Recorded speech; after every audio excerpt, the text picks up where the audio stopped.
की जय। श्री रमण रेती धाम की जय। श्री पूज्य सद्गुरुदेव भगवान की जय। आज के आनंद की जय। जय जय श्री राधे, जय जय श्री राधे, जय जय श्री राधे श्याम।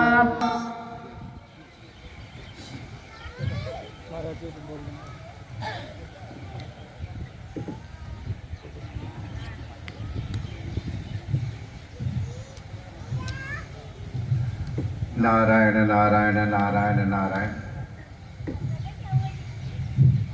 श्री सद्गुरुदेव भगवान के अनुग्रह से भगवान श्री रमण बिहारी की कृपा से उनकी चतुर्थ पत्नी भगवती काली जी के अनुग्रह से हम लोगों ने आज कुंभ यात्रा और कुंभ महोत्सव के निर्विघ्नता पर समाप्ति के लिए, जैसा कि हम लोगों की परंपरा है, किसी भी विशिष्ट अनुष्ठान के पूर्व भगवती काली जी का पूजन अवश्य करते हैं और कार्य निर्विघ्न पर समाप्त हो जाता है तो फिर पुनः यमुना पूजन करते हैं और अवगत स्नान भी करते हैं। तो उसी के अंग के रूप में आज भगवान श्री गणपति का पुरस्कार होता है। भगवान गणपति चतुर्थी प्रिय है। जब वो शुक्ल पक्ष की चतुर्थी होती है तो उसे गणेश चतुर्थी है और गणेश चतुर्थी के दिन गणपति पूजन और अर्चन पूर्वाह्न में किया जाता है। जब चतुर्थी कृष्ण पक्ष की होती है तब पूजन अर्चन श्री गणपति का अपराह्न काल में किया जाता है। आज क्योंकि श्री कृष्ण पक्ष प्रातः काल तो तृतीया थी, लेकिन अभी अर्चन के समय चतुर्थी तिथि लग गई थी तो इसको संकष्टी कहते हैं। कृष्ण पक्ष की चतुर्थी को संकष्टी कहते हैं और गांव में सब लोग उसको सकट कहते हैं। और सकट को हमको याद बचपन में बड़े दिव्य दिव्य लड्डू बनते थे माई डियर। और गणेश जी कितना लिखाते थे तो गणेश जी जाने हम लोगों की महीने भर तक चकाचक करेंगी, दोनों जेबें भर दी जाती थी, नाना प्रकार के लड्डू बनते थे और भूजा बेचारा थक जाता था। हम लोग जाते थे वो हर प्रकार के अन्न को भून करके और उसके मोदक बनते थे और हम लोग तो आज यमुना पूजन के पूर्व और कार्य की निर्विघ्नता पर समाप्ति के लिए गणपति स्वर्ण पूजन और मोदकार्जन हुआ। फिर यमुना पूजन भी आप लोगों ने दर्शन किया। सभी वैदिक महापुरुषों के द्वारा बड़े दिव्य ढंग से पूजन संपन्न हुआ।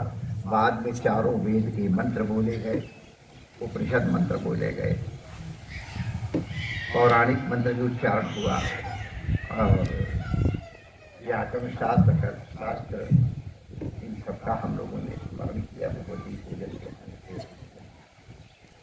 और तदनंतर विराजत संपन्न। तो आज ये मोदकार्जन हो रहा था तो हमको हमारे एक बड़े प्रिय और आदरणीय, अब तो भगवती का प्रविष्ट है, श्रीनाथ शास्त्री, वो बड़ी मनोहारी कथा ये संकष्टी की सुनाया करते थे। और आज संकष्टी है और लड्डू को भोग लग रहा है तो हमको वो लीला अवध स्मरण आ रही और हम अति संक्षेप में वो आप लोगों को सुना रहे। बड़ी मधुर लीला है। हमारे ब्रजवासी लोग बड़े आस्तिक रहे। श्रीमद् भागवत में वर्णन आता है, वो शिव पूजन भी करते हैं, वो लक्ष्मी पूजन भी कर पड़ते हैं, एकादशी व्रत भी रखते हैं, ये सब वर्णन आया है। तो पंचदेव उपासना करते तो गणपति पूजन का अवसर आया और मैया ने मोदक प्रिय मुद मंगलदाता गणेश जी की प्रसन्नता के लिए और मोदक बनाए और जैसे आज चकाचक हीरा रिदम सेवा लड्डू थे ऐसे ही यशोदा मैया ने बड़े बढ़िया बढ़िया लड्डू बनाए बड़े बड़े और जो पूजा उनको आती होगी हमारी ब्रजवासी मैया उसको उनने पूजा की। अब इसके बाद भोग लगाने की बात आई तो दीप धूप और दीप चाहिए। अब आओ माई डियर आओ, तुम्हारा स्वागत है। आओ आओ आओ, इतनी देर कैसे करती? हाँ कट करो। हाँ वाह स्वागत है। ये बड़े सिद्ध हैं और इन्होंने अपने नेत्र से इतनी करुणा और प्रेम प्रदर्शित किया था, तब से मुझे आई लव यू कहने पड़ता है। हाँ और जब भी ऐसा कोई खास अवसर होता तो जरूर आ जाता है। हाँ आओ माय डियर, स्वागत। ये सिद्ध तो कुछ लीला सुनने आए हो क्या? सुनो तो हाँ तो यशोदा मैया अब माचिस भूल गई। माचिस बोलिया दीपक जलाने की जो विधि हुए तो लाला से उन्होंने कहा, लाला ये देखो लड्डू धरे हैं, कोई पशु कोई बंदर आ करके इनको छेड़े नहीं और तुम बैठ करके यहाँ गणेश जी से प्रार्थना करो। गणेश जी महाराज विद्या दो बुद्धि दो, गणेश जी विद्या दो बुद्धि दो, गणेश जी विद्या दो बुद्धि दो। और जैसा मैया ने सिखाया था वैसे ही हाथ जोड़ के कन्हैया कहते गणेश जी विद्या दो बुद्धि दो, गणेश जी विद्या दो बुद्धि। अब यहाँ तो गणपति पूजन हो रहा, लाला बैठे हुए हैं और मधुमंगल ने देखा ये सामने ऐसे चकाचक लड्डू रखे हैं। निकाल दिया। कहा अरे लाला ये चकाचक लड्डू धरे बैठे हो सारे, मैं ब्राह्मण को बेटा मेरी पूजा कर। अरे जय जय मैया मारेगी, गणेश जी का पूजन है। अरे गणेश जी तो शुरू कर, तो हमारा लीडर है। अब कन्हैया के मन में भी लड्डू खाने की तो हो ही रही थी, लड्डू गोपाल नाम है उनका। तो थक जाना तो भले किनारे आ जाना, थक जाना तब आ जाना। तो लड्डू गोपाल अब प्रेरक मिल गए, अब तो अब शुरू हो गई।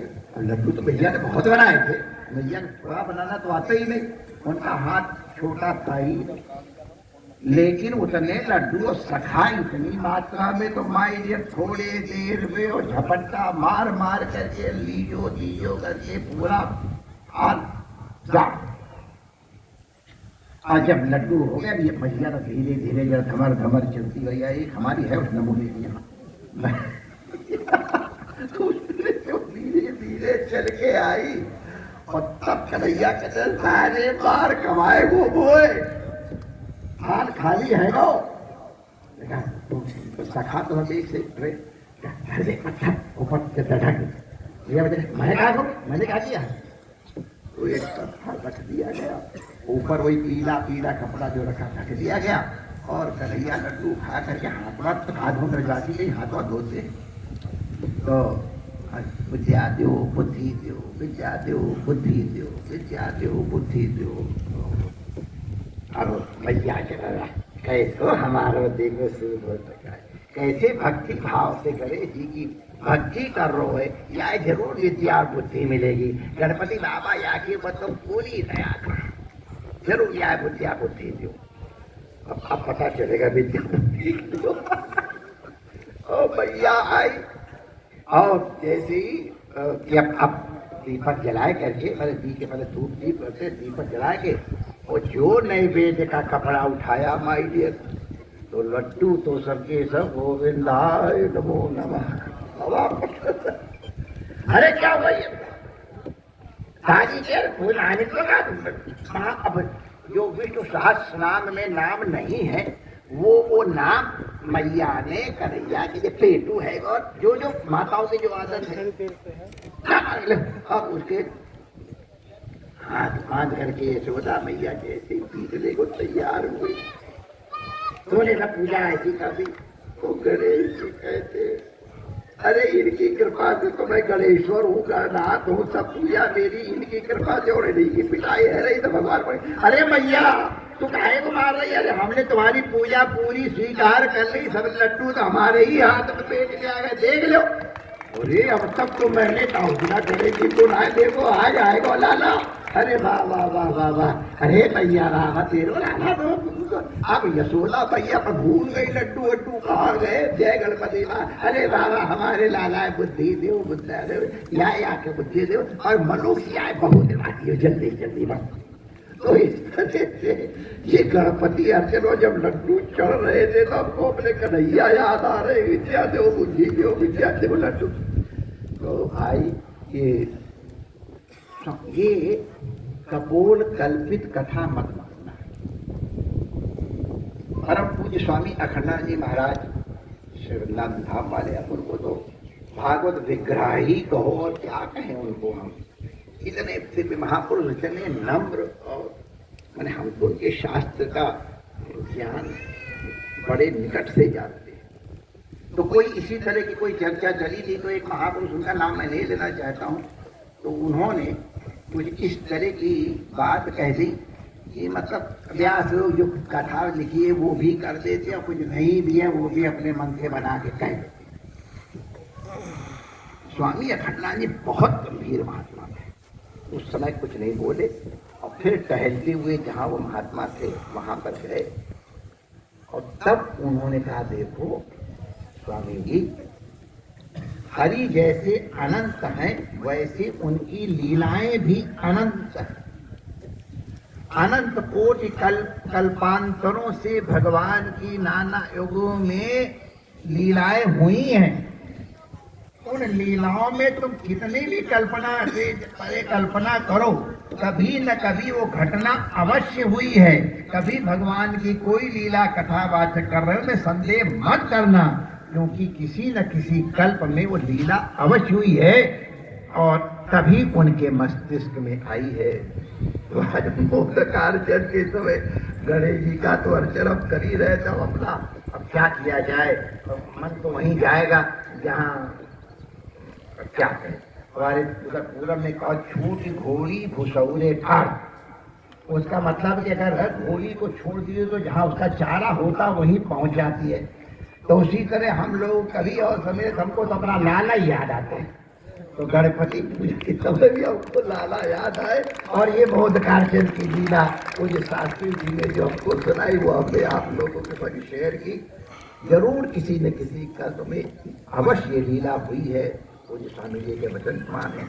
तो हम बड़ा मोद प्रकट कर रहे हैं उस लीला का स्मरण करके, क्योंकि मोदक प्रिय मोद मंगल मोद प्रदान करने वाले गणपति का जन्म हुआ और हमारे लाला भी तो सत्यकम मोद का प्रिय वो भी है, लड्डू गोपाल हैं।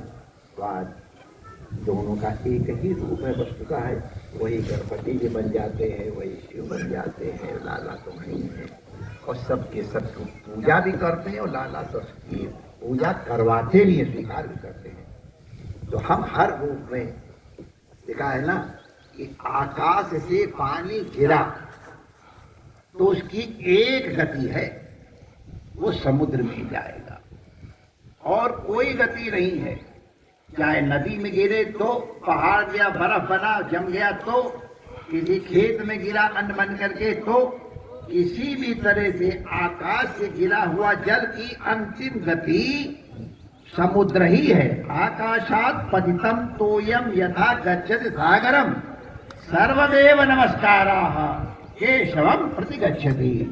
तो हम जो भी कहीं भी नमस्कार करते हैं वो सब नमस्कार अब जय श्री कृष्ण करते माने कि हम श्री कृष्ण दर्शन करें तभी तो जय उनकी बोल रहे हैं। तो हमारे समस्त पूजन श्री कृष्णार्पित ही होते हैं। ऐसे रमण बिहारी को हम वंदन करते हैं, उनके चतुर्थ पटवानी को भी प्रणाम करते हैं और माय डियर गणेश जी जिन्होंने हमारे लाला की रक्षा की और बुद्धि पहाड़ को प्रणाम करते हैं। कुंभ पूर्व ये पूजन निश्चित रूप से साधन संपन्न हुआ। आप सब लोगों ने दर्शन किया, विज्ञान के माध्यम से हमारे और लोग भी दर्शन कर रहे हैं, उन सब का मंगल हो। और कल प्रातःकाल यहाँ से हम लोग हरिद्वार से कुंभ की यात्रा करेंगे और हरिद्वार पहुँचे कुंभ में स्नान पूजन इत्यादि सब संकल्प करेंगे। वहाँ भी नाना प्रकार के अनुष्ठान हमारे पूज्याचार्य जी का अनुष्ठान कर रहे हैं। अखंड नाम कीर्तन भी होगा। पूज्य रमेश ओझा जी की कथा है, मलुक पीठाधीश्वर जी की कथा है। हमारे पूज्य स्वामी ज्ञानानंद जी के कथा गोविंद देव भगवान का भी अनुग्रह है। हमारे पूर्व कई महापुरुष लोग वहाँ आकर के रामदेव जी महाराज ने भी आने का अनुग्रह किया है। और ये अपने दक्षिणामूर्ति वाले महाराज स्वामी पुण्यानंद जी महाराज, तो ये सभी महापुरुष वहाँ अनुग्रह करेंगे। और भी बहुत से संत हैं वो भी पधारेंगे, तो उनके दर्शन मिलेंगे।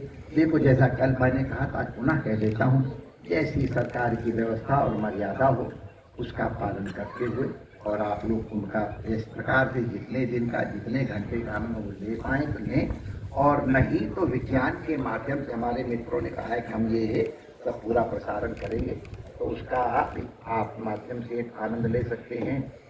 और जो पहुंच गए वो तो ठीक ही, जो नहीं पहुंचे उन सबका, जैसे मैंने कहा कि आपके सेवक के रूप में आज हमने सब पूजन किया है, तो वैसे वहाँ भी आप सबके जो सामने बैठे हैं अगल बगल, उनकी तरफ से भी जो नहीं जा पाएंगे, और जो विज्ञान के माध्यम से हमारे संग जुड़े हैं उन सबकी तरफ से पूजा उनके प्रतिनिधि के रूप में हम अवश्य संपन्न करेंगे।